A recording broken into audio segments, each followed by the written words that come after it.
북방에 전란이 일어났다는 소식이 들려온 건 딱 술독 하나를 비운 다음 날 아침이었다. 전란이라 했지만 예전처럼 나라 전체를 뒤흔드는 큰 난리는 아니었다. 대신 서슬퍼런 한 줄이 붙었다. 지원자에 한해 녹봉을 2배로 올리노라. 굶주림이 먼저 반응했다. 마을의 장정들은 눈보다 귀가 먼저 흔들렸다. 2배? 집에 보낼 녹봉이 2배라고? 그날 저녁 장정들의 웃음소리와 술잔이 어울렸고 그 다음날 새벽 그 웃음은 전부 북쪽을 향해 떠났다. 남은 건 늙은이, 아이, 그리고 여인들뿐. 그리고 장님무사 하나와 다리가 굳은 여인 하나였다. 북쪽으로 간 칼, 비어거린 마을 주막 마루에 앉아 길동이 물었고 길순이 대답했다. 발소리가 가볍군. 덜 끌리고 덜 무거워. 비었으니까요, 마을이. 근사가 된다는 건 집에 공기를 비우는 일이더라고요. 북쪽은 공기가 차다. 숨쉬기 어려운 데지. 그래도 녹봉은 따뜻하대요. 집으로 돌아올 때만큼은.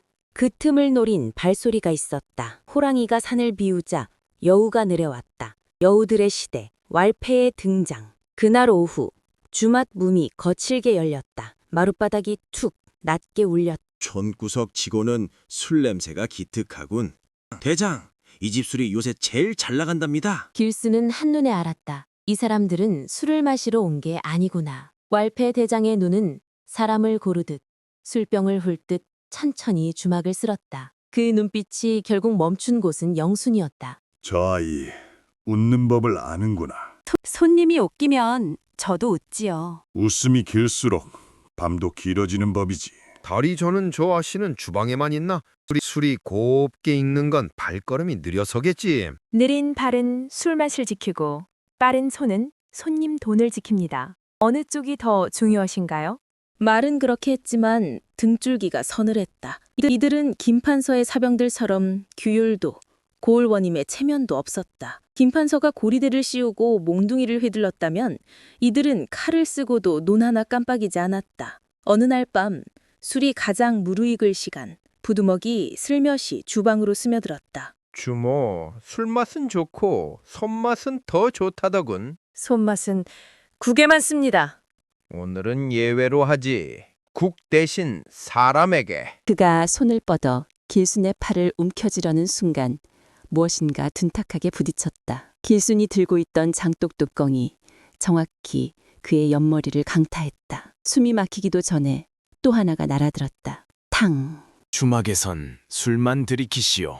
사람은 들이키는 곳이 아니요. 장님이 어디를 노리는지 알기나 해? 그 말이 끝나기도 전에 지팡이가 그의 발목을 정확히 걸었다. 그의 몸이 허공을 그리며 쓰러질 때 길동의 발이 주막 마룻바닥을 한 번 강하게 찍었다. 소리가 벽에 부딪혀 돌아왔다. 쓰러진 부두목은 말 그대로 머리통이 날아간 기분으로 질질 끌려나갔다. 그날 밤 왈패패 안에 하나의 금이 생겼다. 장님무사한테 까였다는 치욕, 그리고 다리 저는 여인에게 머리를 맞았다는 수치. 며칠 뒤 왈패들이 대놓고 주막을 다시 찾았다. 이번엔 웃음도 농담도 없었다. 장님, 지난번 일에 셈법을 해야겠지. 셈을 하려면 저울이 있어야지. 지금은 칼만 보이는군. 저울은 관청이야. 여긴 우리가 셈하는 곳이지. 싸움은 순식간이었다. 지팡이가 공기를 가르며 사람을 베지 않고도 뼈를 쳤고 왈패들의 주먹과 발길질이 주막 기둥과 탁자를 덮쳤다. 그때 어딘가에서 조용한 숨 한 번. 길수는 사람들의 시선이 몰린 반대편 어두운 기둥 뒤에 서 있었다. 지팡이 안에 숨겨둔 얇은 화살 조용히 꺼냈다. 숨을 절반 들이마시고 절반 내쉬며 하나를 쏘았다. 휘! 화살은 왈패 대장의 손등과 칼자루 사이를 정확히 꿰뚫었다. 칼이 바닥에 떨어지는 소리가 주막 안 모든 소리를 잠깐 멈추게 했다. 누가 쐈어? 아무도 대답하지 않았다. 길동은 그저 지팡이를 바닥에 한 번 더 짚었다. 칼집에서 나온 칼은 제 발로 돌아가야지. 남 탓을 하긴 뭘 하오. 난투는 광군이 들이닥치며 겨우 끝났다. 하지만 관청에서의 결과는 늘 그랬다. 폭행의 혐의로 말단 2놈만 하옥한다. 대장과 우두머리는요? 증거 불충분. 그리고 귀찮다. 서민들은 입을 다물었다. 보복이 두려웠고 법이 믿음직하지 않았기 때문이다. 그날 이후 고을 사람들은 알았다. 여긴 우리가 혼자 지켜야 하는 곳이다. 은은한 등불과 흔들리는 천, 영수는 단도를 가볍게 준 채 숨을 죽이고 있다. 뒤에서는 왈패의 길고 삐걱거리는 발소리. 그림자가 천 위에 길게 드리워지고 그녀의 심장이 크게 뛰기 시작한다. 천이 바람에 스치는 순간 그림자가 한 뼘 더 가까이 다가온다. 누구지? 천 너머에서 지지. 살짝 마루가 울린다. 왈패의 실루엣이 잠시 멈추고 그녀의 방을 똑바로 바라본다. 영수는 손에 쥔 단도를 단단히 묶어잡는다. 눈빛이 흔들림에서 결심으로 변해가는 찰나 그림자는 아무 말 없이 뒤로 사라진다. 하지만 더 불길하게, 더 느리게. 갔다. 하지만 완전히 떠난 건 아니야. 오늘 밤 나를 노리는 윤이 몇 개인지조차 모르겠어. 복도 끝 어둠 속. 다음 날 또 어둠의 실루엣이 나타났다. 누군가가 분명히 서 있다.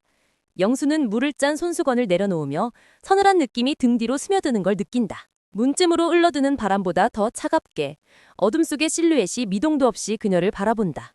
그때 왈패의 그림자가 움찔하며 뒤로 물러난다. 밝아지지 않는 복도 끝에서 길동의 조용한 목소리가 들린다. 뒤쪽에서 천성이 다가오는 지팡이 소리. 톡, 톡, 톡. 영수는 비로소 숨을 내쉰다. 어깨에서 긴장이 풀리며 살짝 떨리는 손을 가슴께로 끌어안는다. 복도 끝 어둠 속에서 왈패의 실루엣은 이미 사라지고 없다. 남아있는 건 그를 쫓아낸 길동의 희미한 존재감뿐. 정면으로 붙어도 법도, 관청도 아무 소용이 없다는 걸 깨달은 왈패들은 방식만 바꾸었다. 낮에는 싸우지 말자. 밤에는 불을 붙이면 되지. 어느 밤 주막 뒤편에서 작은 불꽃 하나가 허공을 그렸다. 멀리서 날아온 불화살이었다. 초가지붕이 마른 종이처럼 불을 빨아들였다. 길동과 길순, 영순, 동네 사람들이 물을 퍼부어 겨우 껐다. 사람은 살았지만 기동과 지붕은 크게 상했다. 수리하는 동안 장사는 접어야 했다. 겨우 다시 문을 열었을 때 또 다른 밤에 또 다른 불화살이 날아왔다. 그리고 또 한 번. 불을 끄는 방법은 있었지만 불을 막는 방법은 없었다.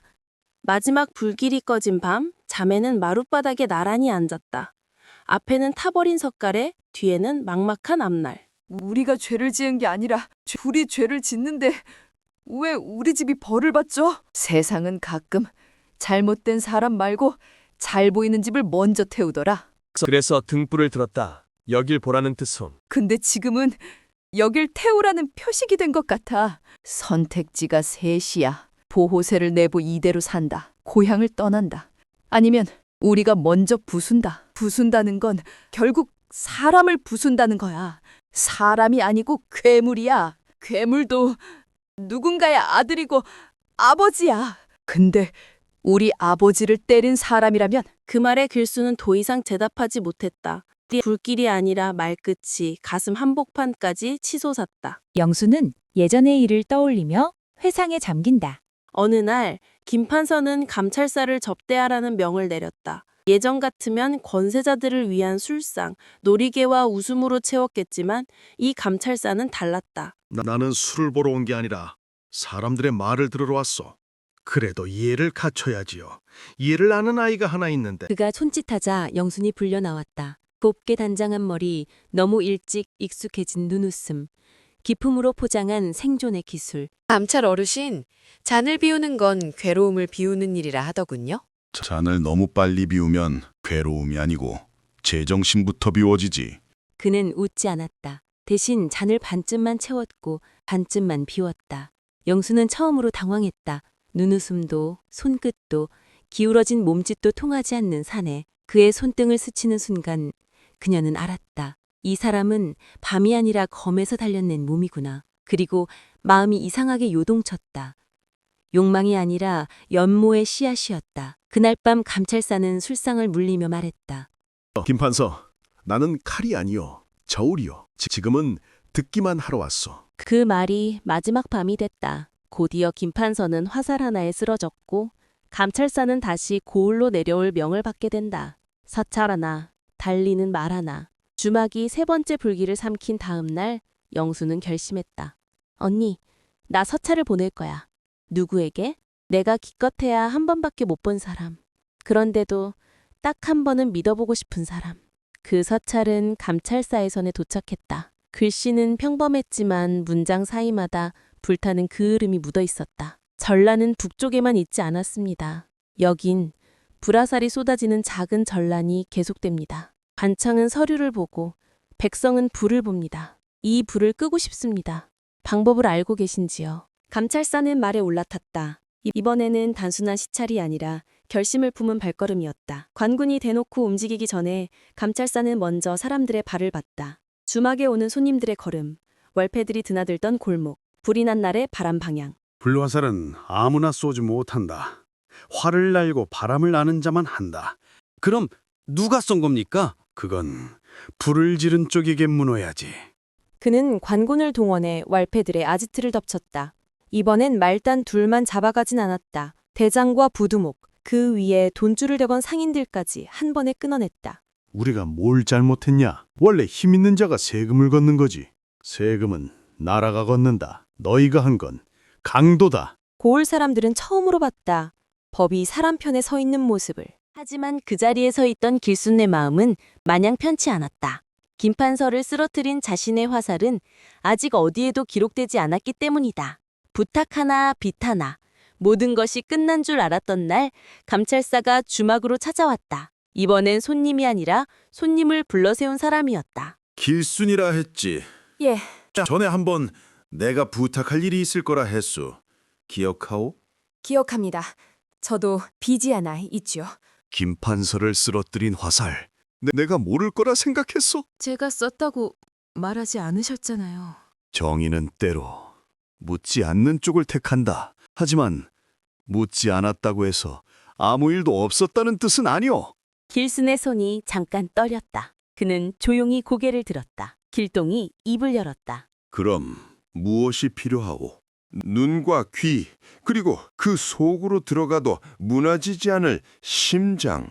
그는 처음이자 마지막으로 정중한 예를 갖춰 말했다. 한항의 큰 기루에 잠입해 주시오. 권세가와 부자들, 상단의 거물들이 모이는 곳이다. 거기서 나라를 좀먹는 손들을 잡아야 하오. 그 밤 자매와 길동은 한참을 말없이 앉아 있었다. 그 사람을 한 번이라도 더 보고 싶어. 그리고 검철사?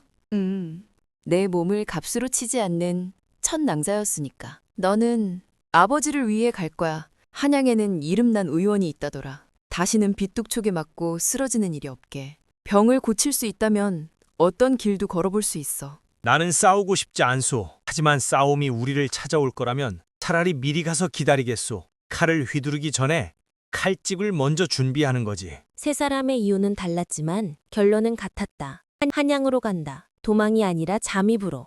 한양. 천하의 소리가 모이는 기로. 한양에 도착했을 때 세 사람은 처음으로 도시의 소리에 놀랐다. 마차 바퀴 소리, 성인들의 호객, 종치는 소리, 웃음과 욕설이 뒤섞인 공기. 그 한복판에 기로 하나가 있었다. 문패 하나 없이 등불만 수십 개가 달린 집. 사람들은 속삭였다. 저기가 저 이름 없는 기로가 사실상 조정의 뒷담화가 모이는 곳이라더라. 영의정이 머문 방과 병조판서가 앉는 자리가 따로 있다지. 큰어른이라 불리는 여인이 세 사람을 훑어보았다. 다리 저는 하녀 하나, 눈먼 사내 하나, 너무 일찍 웃는 법을 배운 계집애 하나. 이 셋이 우리 집 살림에 무슨 도움이 된다고 왔을까? 영순이 나섰다. 저는 웃음으로 술을 팔 수 있고 언니는 술과 국으로 사람을 살릴 수 있고 저 쟁님은 사람을 베지 않고도 지킬 수 있습니다. 예사롭지 않는 이 세 사람의 눈빛이 행색보다 빛남을 보고 직접 시행도록 한다. 영순의 춤솜씨와 말하는 기품이, 다리 저는 길순의 놀라운 음식 솜씨, 무엇보다 기루의 사병대장과 같이 덤빈 수하들을 장림무사 길동 혼자 물리치자 놀라는 기로의 큰 어른은 하자 인생들이지만 훌륭하게 성장하였구나. 고난을 극복한 이들이 왜 여기에 왔을까? 얼마 지나지 않아 그녀는 사람을 고향으로 보내 낱낱이 조사도록 이른다. 홍씨 집안, 김판 써댁, 고을 원님 파직 사건, 왈패 소탕, 감찰사 내방, 전국구 왈패들의 제거 대상. 자료가 줄줄이 올라왔다. 마담은 그 종이를 내려다보다 결국 웃음을 흘렸다. 그렇지. 이곳은 왈패들의 손이 닿지 않은 유일한 곳이지. 잘 됐군. 이 셋은 정보의 보고구나. 좋아. 우리 집 큰 기둥 3개로 세우자. 그날 밤 기로의 등불 하나가 더 켜졌다. 이름 없는 방 하나가 세 사람을 위해 비워졌다. 기루의 밤은 전쟁터였다. 노랫소리와 웃음소리, 감춰진 협상과 속삭이는 거래. 영수는 금세 눈에 띄었다. 가난이 일찍 다듬어 놓은 눈빛, 김판서댁에서 익힌 예법, 그리고 살아남기 위해 갈고 닦았던 방중술까지. 어느 날 건세 높은 대감 하나가 그녀를 가리켰다. 저 아이 오늘 내 술상을 보게 하라. 그 아이는 이미 기동서방이 있다는 소문이 있습니다만 기동서방? 누군데? 병판 쪽 사람이라는 말도 있고 아무튼 건드렸다간 위에서 눈살을 찌푸릴 분들이 많습니다. 기루의 큰 어른은 영순을 아꼈기에 예전의 김판서처럼 함부로 돌리지 않았다. 역시 큰 물은 다르다. 영순의 가치를 한껏 끌어올려주니 오히려 큰 어른의 입지가 더 굳어진다. 훈련대장은 이를 갈았다. 그러나 노골적으로 달려들 순 없었다. 대신 매번 술상에 술시중만이라도 시켰다.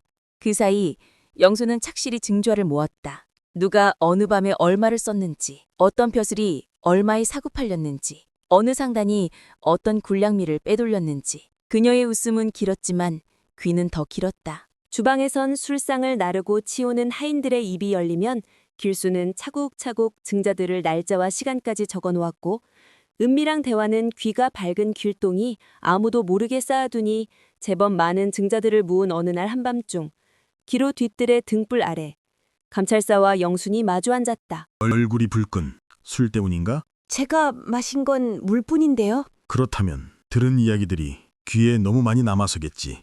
영수는 품에서 얇은 종이 뭉치를 꺼냈다. 거기엔 이름들이 있었다. 영의정, 병조판서, 상단의 거물들, 매관매직에 얽힌 액수들. 이게 다 사실이요? 제가 직접 들은 건 절반, 나머지 절반은 언니가 주방에서 들은 이야기, 그리고 길동의 발소리와 숨소리로 짐작한 것들을 모은 겁니다. 나라를 좀먹는 세력이 이 정도일 줄은 알았지만 이렇게 명단으로 보니 상감마만 목이 먼저 날아가겠군. 그래도 말해야 하지 않나요? 말해야지. 하지만 언제 말하느냐가 누구를 살리고 누구를 죽이는지를 가른다. 임금께 아뢰 것이다. 다만 아직은 때가 아니다. 증자를 더 모으고 더 깊게 칼집을 파야 한다. 그리고 부탁을 하는 감찰사. 더 가까이 영의정의 곁으로 가라고. 순간 영순의 눈가에 눈물이 났기에 짧게 대답하고 돌아섰다. 은한 마음에 더 아파왔다. 아, 이 어르신은 내가 여인으로 보이지 않는구나. 그날 이후 세 사람은 각자의 자리에서 같은 일을 했다. 길동은 기루의 호위부사가 되어 문 앞에서 발소리를 헤아렸다. 누가 검을 숨기고 들어오는지, 누가 술잔 속에 독을 숨기는지 들었다. 길수는 주방에서 국을 끓이며 하인들과 수레꾼들의 입에서 흘러나오는 뒷이야기를 주워 담았다. 군량미가 어디서 새는지, 백성들의 세금이 어느 창고로 들어가는지. 영수는 웃음과 노랫소리 사이에서 권세자들의 자만과 비밀을 적어 내려갔다. 한양의 밤은 더욱 밝아졌고 그 밝음 아래 드리운 그림자는 더 짙어졌다. 어느 날 감찰사는 임금 앞에 섰다. 그의 얼굴에는 두 가지 감정이 섞여 있었다. 분노와 두려움. 그러나 그날 칼은 아직 칼집에서 나오지 않았다. 왕과 감찰사는 결심했다. 조금만 더. 아직은 영의정도 병조판서도 어느 한쪽의 세력도 되지 않으니 증자를 더 모으고 누가 칼이 되고 누가 칼집이 될지 정한 뒤에 한 번에 베어내자. 하지만 시간은 임금의 편이 아니었다. 임금의 편인 남인 판의금부사가 정치의 역모를 꾀하였다는 누명을 쓰고 의금부에 하옥되는 일이 생겨났다. 판의금부사의 삼족을 멸하고 임금의 세력에 대해 압박을 가하는 영의정과 병조판서였다. 영의정과 병조판서는 대립각이었는데 임금의 수족을 자르는 일에는 합심이었다. 한양의 기루, 그 한가운데 작은 방 하나. 길동과 길순, 영순이가 나란히 앉아 있었다. 북쪽에서 들려오던 전란의 소리가, 그리고 당파 싸움이 이젠 이 방 안까지 들어왔군. 예전엔 화설 하나로 한 고을의 밤을 바꿨는데 이제는 나라 전체의 밤을 바꾸는 일이라니. 무서워? 무섭지. 권력이 권세가 여긴 쥐도새도 모르게 목이 날라가. 그래도 지금은 도망이 아니라 선택이야. 전란은 눈만 가리라 했지. 전란보다 더한 탐관오리의 사리사욕. 그러니 지방의 백성들은 도탄에 빠지지. 우리가 할 일은 그 칼이 어디를 향하게 할지 정하는 거다. 감찰사와 영순, 그리고 임금이 상의를 한다. 상감마마, 소인이 부족하여 더 이상 보필하지 못하나이다.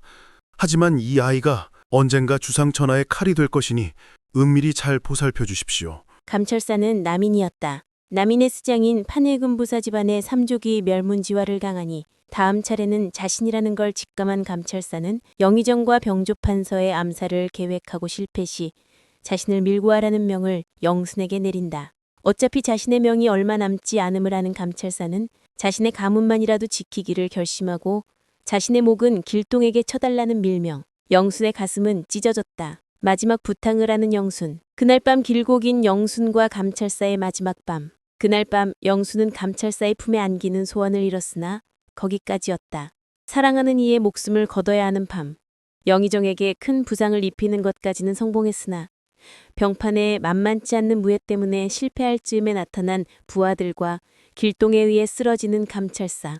그날 밤 영순은 피눈물을 흘렸다. 그러나 영순은 위기를 기회로 삼았다. 병판의 목숨을 구해주며 영의정과 기로의 큰 어른을 모함하여 참소하게 만들었다. 기로의 주인이 영순으로 바뀌는 순간이었다. 그렇게 세력을 감추는 임금, 길순과 길동, 그리고 감찰사의 아이를 임신한 영순이 때를 기다리는데 영순은 매일 밤 눈물로 다짐했다. 꼭 복수하겠노라고. 분노의 칼을 감추고 영순은 병판의 밀서를 가지고 명나라 사신의 행렬에 문무를 배워온다며 명으로 떠난다. 그렇게 소리소문 없이 병판의 명을 따르고 또 길순과 길동 그리고 기루 유모의 도움으로 감찰사의 아들을 몰래 낳는다. 오직 임금만 아는 이중첩자의 생활을 이어가는 영순. 아들 동유는 길동과 길순에 의해 무럭무럭 자라나게 된다. 기다림의 시간은 준비하는 자에게만 힘을 준다. 영수는 서두르지 않았다. 기로의 웃음과 눈물 사이를 오가며 손님들의 비밀을 쌓고 권세가들의 약점을 기억하며 조용히 아주 조용히 큰 어른으로 자라났다. 겉으로는 남의 술상을 봐주는 기로의 주인, 속으로는 나라의 썩은 살을 도려낼 칼을 숨긴 여인. 감찰사와 영순 사이에서 난 아이. 하지만 세상에 내놓인 이름은 달랐다. 사람들 입에서는 이렇게 불렸다. 장림무사 길동과 길순 사이에서 난 아이. 아이의 피는 감찰사의 뜻을, 아이의 성은 길동의 칼을, 아이의 품은 영순의 웃음을 닮았다. 이렇게 세 사람은 한 아이를 방패이자 칼집으로 삼아 더 큰 폭풍을 기다리고 있었다.